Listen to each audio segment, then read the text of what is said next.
계속해서 우리는 초대교회, 예루살렘 교회와 또 안디옥 교회의 모습을 살펴보고 있는 중에 있습니다. 그러다 보니 성경 본문이 연 3주 이상 계속해서 동일한 본문이었다는 거 여러분 잘 알고 계시죠? 성경이 이거밖에 없나? 이렇게 생각하실 수도 있을 텐데 전혀 그런 오해는 않으셨으면 좋겠습니다. 자, 계속해서 우리가 말씀을 볼 텐데요. 우리 초대교회, 예루살렘 교회, 그리고 안디옥 교회가 그들의 모습들이 그 당시 살고 있었던 지역 주민들에게 굉장히 큰 호감과 놀라움을 가져다 주었다라는 말씀을 지난주 드렸습니다. 여타 내용들이 모두가 다 놀랄 만한 내용들이었지만 그저 놀라는 수준이 아니라 그들을 보고 우리도 닮고 싶다 이런 마음까지 들게 했던 요인이 있었다 그랬습니다. 그것은 다름 아닌 바로 그들이 가지고 있었던 재산을 잉여의 재산들을 다 처분해서 필요에 따라 나누는 일들을 행했다라는 말씀을 드렸죠. 결국 그들도 우리와 비슷한 사람들이었을 텐데 어떻게 그렇다면 그들이 자신들의 재산을 처분해서 나눠주게 되어지는 이런 실제적인 헌신을 할 수 있었을까요? 이것은 참 쉽지 않은 일이라고 말씀을 드렸습니다. 그 대답은 다른 것이 아니라 그들은 그 누구보다도 바로 부활하신 예수님을 진심으로 믿었기 때문입니다. 뭐라고요? 부활하신 예수님을 진심으로 믿었다. 예수의 부활, 여러분 어떻게 생각하십니까? 부활절이 다가오니까 목사님이 또 부활 이야기를 꺼내시는구나 이렇게 생각을 하실 수 있으실지 모르겠지만 예수님의 부활이 사실 예루살렘 교회 성도들 그리고 안디옥 교회 성도들에게는 더 이상 상징의 내용들이 아니었습니다. 초대교회 교인들에게 결국 이 예수님의 부활이라고 말하는 것은요, 당시에 완전히 새로운 시대가 열리고 있다라는 것을 의미했다는 겁니다. 예수님의 부활로 메시아가 바로 그 메시아의 나라가 임한 것을 그들은 실제적으로 믿었고요. 또 이제 곧 그 메시아가 다시금 오셔서 새 하늘과 새 땅을 가져오실 것이다 라고 말하는 아주 종말론적인 이 비전을 그들이 가지고 있었던 것입니다. 결국 예수님의 부활로 이 땅에서 우리의 삶은 잠깐 있다가 끝이 나는 그런 삶이라는 것을 그들이 진짜로 믿었다라는 거죠. 죽음 이후에 진정한 삶이 시작되어진다라는 것을 그들은 정말로 믿었다는 겁니다. 여러분 믿으시죠? 이 땅의 삶은 그 이후의 삶을 위해서 준비하며 살아가는 것임을 그들이 믿었다는 거고요. 그 영광스러운 삶을 살기 위해서 어떻게 하면 하나님께 자신들의 삶을 드릴 수 있을까를 고민하다가 이웃들과 나누는 것이 정말 가치 있는 일이다라고 믿었기 때문에 그렇게 실천적으로 행할 수 있었던 겁니다. 예수를 정말 믿는다라고 말하는 사람들은 그래서 이 세상 사람들과는 전혀 다른 꿈을 꾸는 것입니다. 결국 그들에게는 세상을 살아가는 또 다른 안경, 다시 말해서 또 다른 시각이 생기기 시작을 하는 것입니다. 평범하지만 내 삶은 결코 다른 이들과 별반 다를 바 없는 것처럼 보이지만 그럼에도 불구하고 그의 삶은 비범한 삶을 살게 되어지는 겁니다. 교회에 이 박제되어져 버리고만 이 죽은 예수가 아니라 지금도 여전히 부활하신 구원자이시고 우리의 인생을 책임져 주시고 우리를 통해서 세상을 변화시키기 원하시는 그분을 진실로 따르는 삶을 살아가는 우리 모두가 되기를 간절히 소망합니다. 이 시대에 필요한 교회가 있습니다. 하나님을 알아가면 그분의 세상을 향한 마음도 조금씩 우리는 알아가게 되어집니다.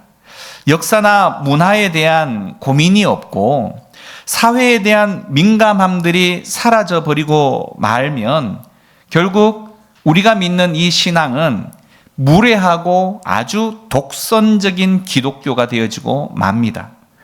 결국 그리스도인 이 교회는 성경의 원리들을 잘 배워서 오늘의 우리의 상황 가운데에 어떻게 적용하고 그 삶을 나눌 수 있을까를 고민해야 한다라는 거죠. 결국 이 시대에 필요한 교회는요, 가장 먼저는 공동체의 모습을 온전히 회복해야 합니다. 개인주의가 강해지면서 사회의 여러 공동체들이 아주 여러 가지 문제들로 몸살을 앓고 있습니다. 초대교회가 이 공동체적 신앙생활을 하기에 유리했던 점이 있기는 했습니다. 그것은 다름 아니라 그때는 교회의 수가 그리 많지 않았다는 겁니다.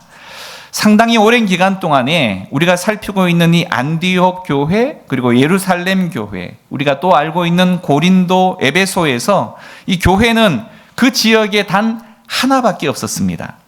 그들이 예수를 믿고 공동체에 속하게 되어졌었을 때 왜 그때도 갈등이 없었겠습니까? 왜 그때도 문제가 없었겠습니까? 그런데 그들이 예수를 믿고 공동체에 속했을 때 문제가 발생을 하게 되어지면 갈 또 다른 교회가 주변에 없었다는 겁니다. 결국 교회를 나는 나가기 싫어해서 떠나게 되어지는 것은 그들의 신앙을 버리는 것과 마찬가지가 되어지고 말았다는 거죠. 그래서 어찌되었건 내가 거기서 머물며 죽으나 사나 같이 사랑할 수밖에 없었다라는 거죠. 그런데 참 이게 좋은 건지 나쁜 건지는 모르겠습니다만 오늘날은 대안이 너무 많다는 것입니다. 교회는 하나님을 아버지로 모신 실제적인 가족 공동체입니다. 그래서 여러분, 교회에 오게 되어지면 세상에서는 아유 회장님, 아유 사장님 이렇게 부릅니다만 교회에 오게 되어지면 모두가 통일된 호칭을 붙이게 되어지죠. 남자들은 형제님, 여자분들은 자매님, 이렇게 됩니다. 그래서 제가 처음 교회를 청소년 시기에 나가보니까 이상한 호칭 때문에 알러지 반응이 막 일어나더라고요. 무슨 형제님, 자매님 이런 소리를 어디 가도 들어본 적이 없는데 교회에 오니까 다 보고 형제님, 자매님 하는 거예요. 그런데 나중에 경험을 하고 난 나중에 느꼈던 느낌은 여기는 하나님이 주신 가족 공동체이기 때문에 형제라는 표현을 굳이 사용을 하고 자매라는 표현을 사용하는구나. 세상에서 가지고 있는 계급이나 세상에서 가지고 있는 차별이 존재하지 않는구나라는 것을 깨닫게 되었습니다. 결국 이 땅에서 교회는요, 전혀 경험해 볼 수 없는 진짜 가족 공동체입니다. 주일 예배만 드리기 위한 목적으로서가 아니라 그것은 만약에 주일 예배만 드려야 한다면 그것은 교회라고 표현하기보다는 예배 드리는 장소인 예배당이라는 표현을 쓰는 것이 더 적합할 수 있습니다. 하지만 교회는요, 건물이 아니고 단지 일주일에 한 번 와서 드리는 예배 드리는 장소만의 내용들이 아니라 관계를 가지고 살아가게 되어지는 공동체라는 사실을 잊지 말아야 합니다. 서로가 서로에게 공동체가 되어서 더불어 살아가는 사람들, 그곳에서 내게 주신 사람들을 사랑하는 것, 그것이 바로 하나님의 뜻이라는 사실을 기억해야 합니다. 공동체에 속해서 사람들을 사랑하는 방법을 배워 나가야 한다라는 거죠. 결코 여기에 와서 주일날 와서 나는 예배만 드릴 거야, 하나님만 만날 거야, 여기에 나오는 사람들과 절대로 나는 대화 한마디 하지 않을 거야, 인사하지 않을 거야 라고 작정한다면 그분은 교회에 온 것이 아니라 그냥 예배당에 나온 것입니다.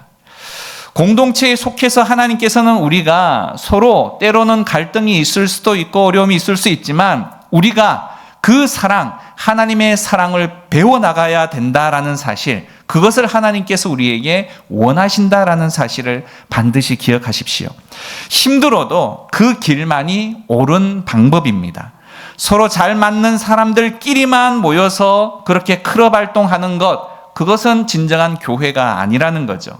바로 그렇게 애쓰고 노력하고 가족됨으로 인해서 품고 또 그런 모습 가운데에서 하나님의 은혜를 경험하는 것, 그것이 바로 교회이고 그 사람들이 바로 교회임을 잊지 말아야 합니다. 이처럼 교회는 어떻습니까? 전라도, 경상도, 충청도, 저 멀리 제주도, 지역적인 특성도 있을 것이고 또 세대별로 10대, 20대, 30대, 60대, 80대 세대도 다양합니다. 또 남성, 여성, 그리고 어린아이까지 다양한 성향, 성품, 지역적 여러 가지 특성들이 있기에 교회는 결코 하나로 이루어지기가 쉽지가 않습니다. 각자의 소리들이 있을 수 있다는 거죠. 이처럼 다양한 소리를 내는 이 줄들이 모여 있는 공동체가 건강할 수 있어야 하는데 그 건강의 비결은 무엇일까요? 결국 기준음이 있어야 한다는 겁니다. 기준음. 각자 다양한 소리의 내용들을 다 이야기를 해버리면 이 자리에 100명이 모이면 100명의 소리로 시끄러워지는 겁니다. 하지만 우리에게 있어서 기준이 필요한데 그 기준은 바로 하나님이라는 겁니다. 건강한 공동체는 이 기준음이신 하나님을 따르는 공동체라는 겁니다. 그래서 여러 가지 성향이 있을 수 있고 여러 가지 성품과 지역적인 다른 내용들이 있을 수 있지만 하나의 방향, 하나의 목적, 바로 한 분 하나님을 향한 내용들이기에 그 나머지의 모든 차이들은 하나님 안에서 다 하나가 되어질 수 있다라는 거죠. 안디옥에 살았던 사람들은 나름대로의 인생관 그리고 세계관을 가지고 있었습니다. 그러던 어느 날 예수 그리스도가 주님이시며 구세주라고 말하는 이 소식을 전해 듣고 자신이 추구해왔던 이전의 모든 인생과 가치관들이 불완전하구나라는 사실을 깨닫게 되었습니다. 그때 그들은 지금까지 추구해왔던 가치관들을 다 버리고 주님께로 돌아오는 것을 너무나 과감하게 선택을 했습니다. 이것이 인생을 가볍게 살 수 있는 출발점이 되어질 수 있다는 겁니다. 오늘 본문을 보시면 반복되며 본질적인 핵심 단어 하나를 발견하게 되는데요. 그게 바로 주라는 단어입니다. 21절, 23절, 24절, 26절 내용들을 보시면 공통된 단어가 계속해서 반복적으로 나타나는데 그것이 바로 주라는 단어다라는 거죠. 결국 주께로 돌아오는 것이라고 말하는 것은 일종의 방향 전환을 말하는 겁니다. 내가 세상의 중심이었고 나를 중심으로 세상이 움직여야 한다라고 기존에 생각해 왔던 모든 내용들을 이제 방향을 바꾸어서 하나님 중심으로 돌아서는 것이 주님께로 돌아오는 것입니다. 저를 포함해서요, 교사분들, 목자분들, 리더분들, 직분자분들은 먼저 그래서 철저하게 하나님께 조율이 되어져야 합니다.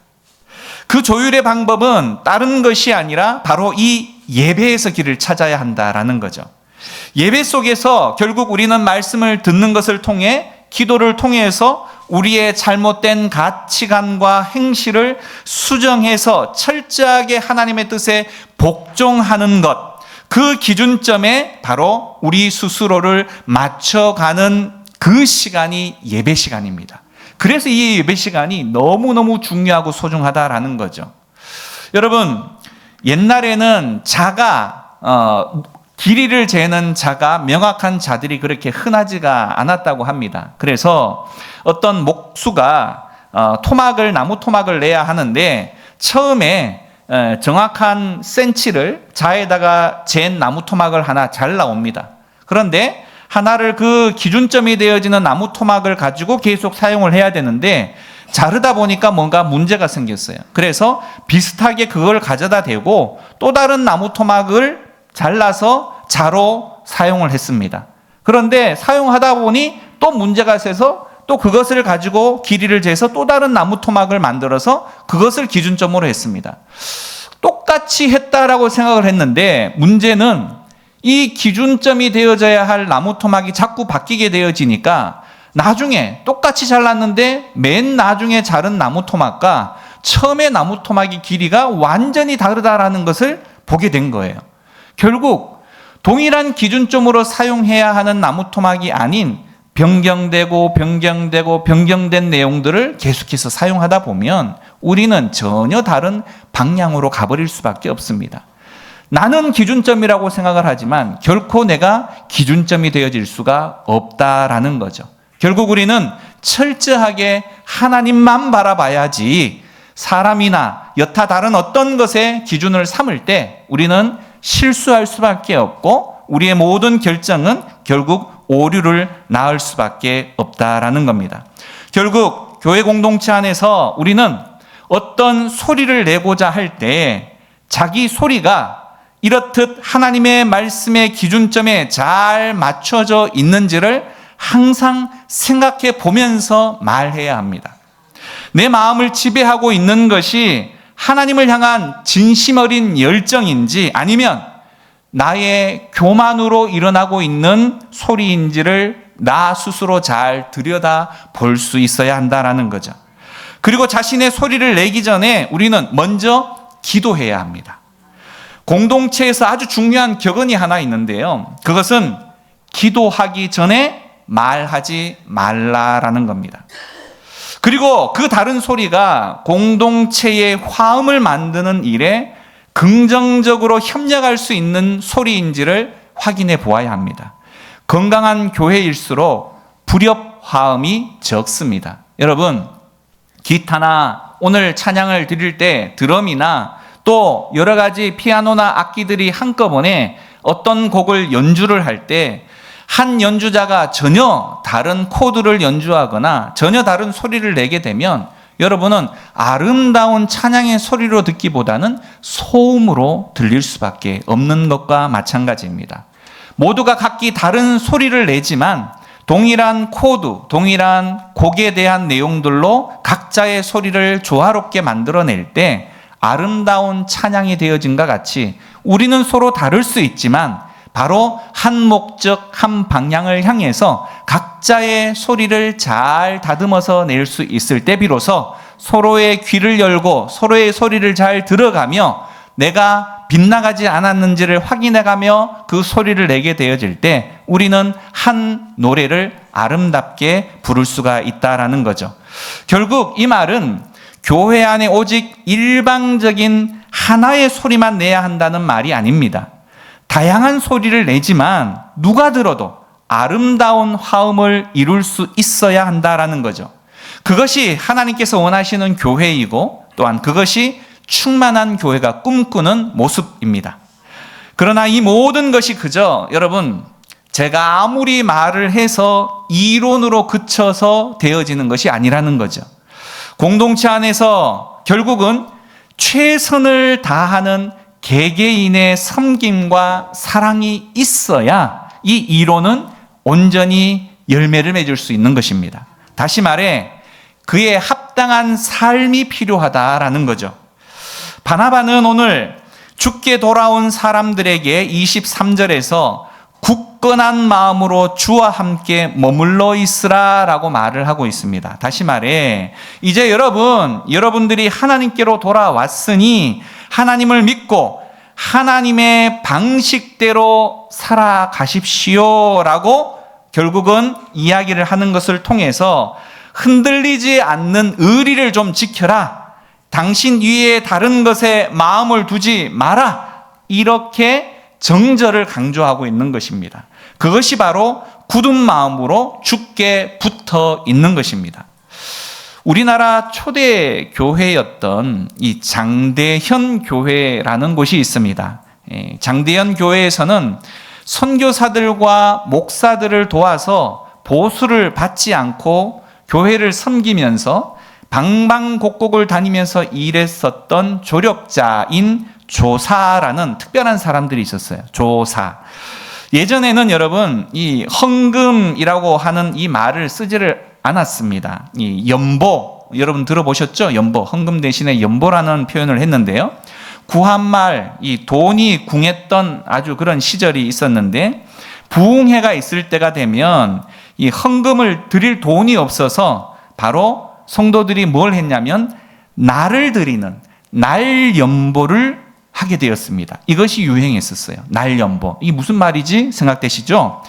일주일 중에 하루 또는 이틀을 내어서 그날은 내가 나가서 복음을 전하든지 아니면 교회에 와서 청소를 하든지 아니면 하나님과 관련된 직접적인 일들을 내가 하겠다라고 작정하고 그렇게 시간을 보냈다는 겁니다. 이게 바로 날 헌금, 날 연보입니다. 그래서 적지 않은 사람들이 바로 성경을 등에 지고 산골 오지를 다니면서 바로 그 성경을 나눠주기도 하고요. 또 사랑방에 가서 성경을 가르치는 권서가 생기게 되어진 것입니다. 초기 한국 교회에서 수천 명의 권서가 있었다라는 기록이 있어요. 얼마나 많은 사람들이 이 일에 헌신했는지 정말 놀라울 정도입니다. 이렇듯 그 시대에 필요한 교회가 되려면 내가 말씀을 통해서 깨달은 만큼 어떻게 해요? 최선을 다해서 바로 내 삶 가운데에 어떻게든 적용하며 살아가 보겠다라고 하는 그런 사람 한 사람이 필요한 것입니다. 하나님이 기뻐하시는 건강한 교회는 그래서요, 진정으로 마음을 다해서 사랑하는 사람들, 서로의 약점과 부족함을 품고 함께 사랑하고자 하는 사람들, 좀 과장해서 목숨 걸고 사랑하는 사람들, 하나님이 아버지 되셨기 때문에 비록 우리는 서로 다르고 또 싫은 부분들이 없지 않아 있어도 그들을 품고 살아가는 사람들, 바로 그들이 교회입니다. 살아다 보면 우리는 누구나 흔들릴 때가 있죠. 육신이 아플 때가 그럴 수 있습니다. 또 관계가 어려울 때 또 그럴 수 있습니다. 또 자녀들이 내가 원하는 방식의 삶을 살아가지 못할 때 그럴 수 있죠. 또 사업이나 또 직장 생활이 어려울 때 우리는 마구 흔들립니다. 그러나 마음이 흔들릴 때 그 흔들리는 느낌이나 상황으로 인해서 우리의 믿음을 의심하거나 버려서는 결코 안 됩니다. 그럴수록 하나님이 어떠한 사랑을 지금까지 나에게 보이셨는지를 추억해야 합니다. 그 받은 은혜를 되새겨 보아야 한다라는 거죠. 그리고 주님께 끝까지 굳게 붙어 있어야 합니다. 중심이 흔들려서는 안 된다라는 말입니다. 우리는 하나님의 사랑에 대해서 깨닫게 되어질 때 비로소 우리는 하나님 앞에 헌신도 하고 하나님 앞에 돌아올 수 있는 거죠. 결국 신앙의 본질 또한 바로 이 하나님의 사랑에 대한 반응이지 의무가 아니라는 거죠. 조건 없이 나를 사랑해 주신 하나님의 그 은혜의 정수, 또 이런 사랑을 받은 사람은 결국 말씀을 드렸던 것처럼 예수님을 나의 주인이라고 부르며 그분께 돌아오고 그분께 붙어 있게 되어지는 겁니다. 어떤 사람들은 하나님이 나에게 좀 기적을 보여주셨으면 좋겠어, 이런 경험을 자꾸 추구하지만 여러분 어떻습니까? 믿음의 초기에는 그런 기적과 관련한 경험들을 많이 하는 분들이 간혹 있습니다. 처음 경험했던 그 강렬한 느낌 좋죠, 또 있으면 좋겠다라는 마음이 들 수 있지만 그러나 그 느낌은 오래 가지 못합니다. 곧 사라지고 만다는 거죠. 결국 중요한 것은 그런 경험이 있고 난 이후에 바로 나의 마음에 굳은 결정, 그리고 주께 항상 붙어 있겠다라고 말하는 우리의 결단이 필요합니다. 하나님이 잘 느껴지지 않을 때 왜 없겠습니까? 하나님이 곁에 계시지 않는 것 같고 그분의 사랑이 자꾸 의심이 되고 또 마음이 왔다 갔다 할 때 그때 필요한 것, 이른바 의리입니다. 의리. 이미 받은 사랑에 대한 의리요 정절이라는 거죠. 그것은 하나님, 당신이 나를 그토록 사랑해 주셨기에 제가 이제 당신 앞에 충성하겠습니다. 제가 당신께 붙어 있겠습니다. 이 중심 놓치지 않겠습니다라는 결단이라는 겁니다. 실로 많은 사람들과 공동체가 실패하는 이유가 바로 이 중심을 놓쳐버리는 일들 때문입니다. 그리고 우리에게 필요한 또 다른 내용 중에 하나는 오늘 바로 이 예루살렘 교회, 안디옥 교회 성도들이 결단하며 또 그것을 이루게 했던 원인이었던 부활하신 예수님을 진심으로 믿는 겁니다. 예수님의 부활로 하나님의 나라가 이 땅과 우리 마음에 임하게 되었고 이제 곧 다시 오셔서 완전한 새하늘과 새 땅을 가져오실 것이라고 말하는 바로 종말론적인 비전, 그 비전을 우리가 모두가 함께 소유해야 한다라는 거죠. 예수님의 부활로 이 땅에서 우리의 삶은 잠깐 있다가 끝난다라는 삶, 이것을 정말 믿어야 합니다. 죽음 이후에 하나님의 나라의 진정한 삶이 시작되어진다는 것, 여러분 정말 믿어야 합니다. 그럴 때 비로소 오늘 이야기한 수많은 불가능할 것만 같은 우리들의 헌신, 또 우리의 희생, 우리의 사랑이 가능할 수 있게 되어지는 거죠. 예수를 정말 믿는 사람들은 그래서 다른 시각을 갖고 다른 꿈을 꾸고 평범하지만 비범한 삶을 살게 된다라고 말씀을 드렸습니다. 하나님은요, 깨지고 망가진 세상을 품에 안고 괴로워하시고 또 그것을 치료하시기 위해서 바로 우리들을 부르셨습니다. 다른 사람이 아니라 우리를 부르셨어요. 우리가 언제까지나 칭얼대는 것, 안아주고 얼러주는 것, 그것을 위해서 우리를 부르신 것이 아니라는 겁니다. 우리가 하고 있는 작은 섬김들이 하나님의 놀라운 일에 쓰일 수 있다는 사실, 여러분 반복적으로 계속해서 말씀을 드리지만 잊지 말아야 합니다. 이제 우리는 하나님께로부터 오는 것들에서 눈을 돌려서 하나님 자신을 누릴 수 있는 바로 그러한 성도들, 성장한 성도들이 되어져야 합니다. 형식적인 이런 수많은 예배에서 벗어나서 정말 하나님을 순수하고 풍성히 알아가는 은혜를 누려가야 합니다. 그래서 그 은혜가 우리 안에 고여서 썩어져 버리는 것이 아니라 조금씩 차고 넘쳐서 이제 세상에 마음껏 나눌 수 있는 복의 통로가 되어져야 한다라는 거죠.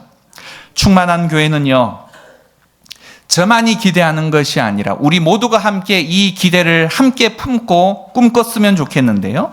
충만한 교회는요, 목숨 걸고 사랑하는 일이 중심이 되는 교회가 되기를 원합니다.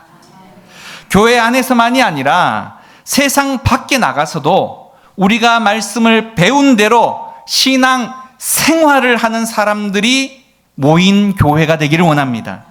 또 그러한 성숙한 그리스도인들을 마음껏 양육하고 키워낼 수 있는 교회가 되기를 원합니다. 우리만 복 받는 것이 아니라 받은 복을 세상 사람들과 나눌 수 있는 교회가 되기를 원합니다. 이것은 의무로만 하기에는 지속적일 수가 없습니다. 우리가 먼저 하나님의 풍성한 그 은혜를 누려야 내 안에서 나도 모르게 흘러넘치는 그 은혜 때문에 뭐라도 하고 싶은, 하나님 앞에 뭐라도 하고 싶은 그 헌신이 자원하는 마음으로 나올 수 있는 그 때가 반드시 오게 되어질 겁니다. 그 전염성은 나 한 사람으로 인해서 한 번에 다 일어날 수는 없지만 한 사람이 변하면 그 옆 사람이 변하고 그 옆 사람이 또 다른 사람에게 전염을 시킬 수가 있습니다. 그 영향력은 과히 폭발적으로 우리들 가운데 일어날 것을 기대해 봅니다. 그 촉발점이 바로 다른 이가 아니라 나 자신이길 위해서 기도하시기를 바라겠습니다.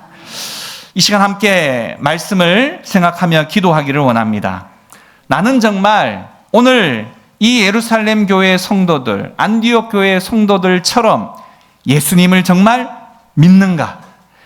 진짜로 부활하신 예수님을 내가 믿고 있는가? 그렇다면 나의 이 믿음으로 인해서 내가 포기하지 않으려고 꽉 잡고 있던 그것 포기하거나 결단해서 행하는 일들 있어 왔는가? 스스로를 돌아보십시오. 또 우리 교회와 나는 무엇을 그 일들을 위해서 할 수 있을지를 위해서 기도하시길 원합니다. 그것을 결단하고 행동할 수 있는 믿음을 달라고, 그 헌신을 달라고 기도하시기를 바랍니다. 이제 주의 이름을 부르며 함께 기도하겠습니다. 주여